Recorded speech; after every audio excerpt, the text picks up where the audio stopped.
মেয়ের বাপ যখন হবেন সেদিন বুঝবেন একটা মেয়েকে জন্ম থেকে বড় করা পর্যন্ত লক্ষ লক্ষ টাকা ইনভেস্ট করেছে ওই ভদ্রলোক ভদ্র মহিলা আপনার শ্বশুর শাশুড়ি। আজ তো মেয়েটা উঠাই দিছে আপনার কাছে, সারা পড়ালেখা করেছে মেয়ের বাপে, সার্ভিসটা নিবে কে? কথা বলেন। সার্ভিসটা নিবে স্বামী, তার ছেলে মেয়ে পড়াবে, ঠিক না বেঠিক?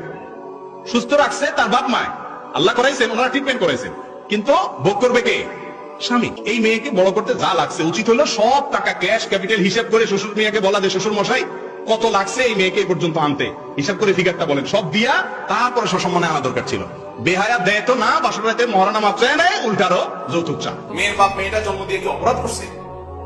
আপনার বাড়িতে খাট পালন দিতে হবে, আপনার টাকা হাওলাতের নাম দিয়ে যৌতুক দিতে হবে, আপনাকে মোটরসাইকেল কিনে দিতে হবে, আপনার মার গায়ে বাতাস দিতে হবে, আপনার শীতের পিঠা দিতে হবে, ফল দিতে হবে, আবার বরযাত্রী খাওয়াইতে হবে।